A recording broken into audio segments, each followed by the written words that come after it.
दरोड्याच्या गुन्ह्यातील फरार भामट्याला स्थानिक गुन्हे शाखेने ठोकल्या बेड्या. पारनेरच्या पाडळी रांजणगाव शिवारातून आरोपी शरद काळे जेरबंद.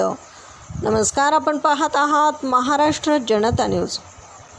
अकोले तालुक्यातील औरंगपूर येथे झालेल्या दरोड्याच्या गंभीर गुन्ह्यात गेल्या काही दिवसांपासून फरार असलेल्या आरोपीला स्थानिक गुन्हे शाखेच्या पथकाने शिताफीने अटक केली आहे.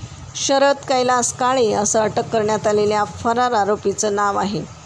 दिनांक 16 मे 2026 रोजी मध्यरात्री औरंगपूर येथील अशोक केरू वाळूंज यांच्या घरात घुसून 4 अनोळखी चोरट्यांनी सोन्या चांदीचे दागिने आणि रोख रक्कम बळजबरीने लांबवली होती. या प्रकरणी अकोले पोलीस ठाण्यात भारतीय न्याय संहितेनुसार दरोड्याचा गुन्हा दाखल करण्यात आला होता.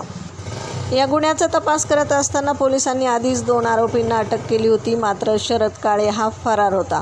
स्थानिक गुन्हे शाखेचे पोलीस निरीक्षक संतोष मुटकुळे यांच्या मार्गदर्शनाखाली पोलीस उपनिरीक्षक अनंत सालगुणे आणि त्यांच्या पथकाने तांत्रिक विश्लेषण आणि गुप्त बातमीदाराच्या आधारे 24 जुलै रोजी पाडळी रांजणगाव शिवारात सापळा रचून शरद काळेला ताब्यात घेतले.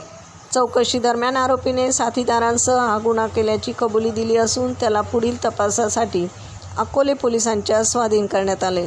सदरची कारवाई अहिल्यानगरचे पोलीस अधीक्षक मोमक्का सुदर्शन यांच्या सूचनेनुसार स्थानिक गुन्हे शाखेच्या पथकाने केली आहे. प्रतिनिधीसह महाराष्ट्र जनता न्यूज, अहिल्यानगर.